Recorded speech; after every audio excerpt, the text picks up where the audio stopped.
কে রে, তোর বাপ কি এতই গরিব রে, এতই গরিব? এবারও কি আমার মান সম্মান ডুবে দিব? গাছত থেকে আম কাঁঠাল পরে শেষ হয়ে গেল, এখনো আমার বাড়িতে আমাতে ভাড়া এলো না। আমি কি তোর বাপের জামাই হিসেবে এতই খারাপ? তোর বাপের বাড়ি থেকে কি আম কাঁঠাল খাওয়ার যোগ্যতা নাই আমার? ঈদের মধ্যে আমি আনা কাপড় চোপড় সেমাই চিনিতে আসলাম, সেটা বলে আমি হাদিস বিরোধী কাম করছি। এই জন্য তো তোর বাপের কাছে মাথা নত করছি। তোর বাপের কাছে ভুলও স্বীকার করছি। শ্বশুর বাড়ি থেকে জামাইয়ের জন্য আমাতে ভাড়া আসবি, এটা তো জামাইয়ের ইন্টারন্যাশনাল মৌলিক চাহিদা। তোর বাপ তো সেটাও পাঠালো না। এই জংলে আবার বাড়ির মধ্যে হইচই শুরু করছু? তো কতবার কছি আমার বাড়ির মধ্যে তুই হইচই করবু না। হইচই কর্ম না তা কি কর্ম? দেখো তো গাছ থেকে আম কাঁঠাল সব শেষ হয়ে গেল, তাও শ্বশুর বাড়ি থেকে এখনো আমাতে ভাড়া এলো না। ওই শ্বশুর বাড়ি থেকে খেলে আমাতি ভার কে সম্পত্তি ভার আসবি, সম্পত্তি ভার। ওই শ্বশুর তোক সম্পত্তিতে ভরে দিবি। আব্বা তোমার দ্বারা কথা, আমাতে ভাড়ে দেওয়ার বাচ্চা না আবার সম্পত্তি ভার দিবি? সেই জন্যই তো তোকে কইছিলাম, দেন মরনা কয় টাকা একটা জমি বেচে দেন মরনা শোধ করে দে, ওটা বিদায় করে দে, তোকে ভালো জায়গা বিয়ে করামো। সেটা তো আমি ইচ্ছে করলে করে পাই রে, কিন্তু তোর বাপ যে গরিব ফকির মিসকিন, তোর অন্য জায়গায় বিয়ে হবি না, তোকে যে অন্য জায়গায় বিয়ে দেওয়ার পাবি না, এই জন্য তোকে ছেড়ে দেওয়ার পাচ্ছি না। যাই হোক, আমার বাড়ির মধ্যে অত কাউল কেসাল আমার পছন্দ লয়।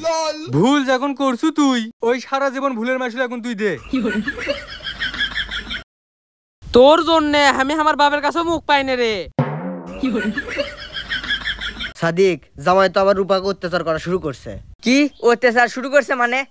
আমাতি ভারের জন্য খুব অত্যাচার করছে। এবার সাহায্য করাই লাগবি। চাচা তুমি একটা কাম করো, তোমার জামাই ফোন করে আসবে কও। তুই আবার বড় সড়ো ঝামেলা করবে চাচ্ছ না তো? না, ঝামেলা করবো না, খালি সাহায্যই করবো। আসপের চাই না এই বাড়ি, কি করবো? কপাল গুনে বিয়ে করছিলাম, আশাই লাগবি। শ্বশুর আব্বা, ও শ্বশুর আব্বা। জামাই, তোমার হাতের বাম দিকে তাকাও, তোমার জন্য আমরা এটি অপেক্ষা করছি। ও আসসালামু আলাইকুম শ্বশুর আব্বা। ওয়ালাইকুম সালাম, এটি বসো। তা কৃষক আমাকে আসবে করলেন সেটা কন? সাদিক, বুঝে কত বাবা? দেখেন ভাই, আমরা তো আপনার বাড়িতে আমাতি ভাত পাঠা বেরিয়ে আসলাম, কিন্তু আপনার বাড়িতে যে আম কাটল পাঠামু, সেই আম কাটল খাবি কেরা কন তো? কেরা খাবি আবার, আমরাই খামু? না ভাই, খালি তো আপনারা খাবেন না, গ্রাম প্রতিবেশী দিয়ে খাওয়া লাগবে। আর যদি না দেন তাহলে তো সব ফল নষ্ট হয়ে যাবে, কারণ আপনারা তো আম জাম কাঁঠাল লিচু আরো অনেক ফল থাকবি, সেটা তো একবারে খাবার পাবেন না। ওলে পচে যাবি না নষ্ট হবি সেটা আমি বুঝলাম হিনি, তুমি কি কবার তো সেটা কও তো। ভাই আমি কবার চাচ্ছি কি, ওলে ফলমূল মাংসক না খেলে আপনি এক সপ্তাহ এটি থাকে, যা যা ফল খাবার মন চায় আপনি তাই খায়েন। তুমি এটা একটা বুদ্ধিমানের মতো কথা কছো। প্রসঙ্গ যখন আমার ফল খাওয়া, তাহলে শ্বশুর বাড়ি থেকে এক সপ্তাহ ভালো মন্দ ফল খাওয়াই ভালো হবি। সাদিক, এক কাম কর, জামাইকে বেলা কিছু ফলমূল এনে দে, খাক। ঠিক আছে চাচা, এনে দিচ্ছি। ভাই আপনি এখনকার মতো কাটলাম আর পেঁপোটা খান, বিকাল হলে আরো ভালো ফল এনে দিমো হইনি। এলে কি পচা শ্বশুর আব্বা, এই পোকা জিনিসগুলো আমি খামু? খাও বাবা খাও, তোমার ফলমূল খাওয়ার বলে খুব শখ, সেই জন্য চাঙ্গারিত করে এনে দিছি।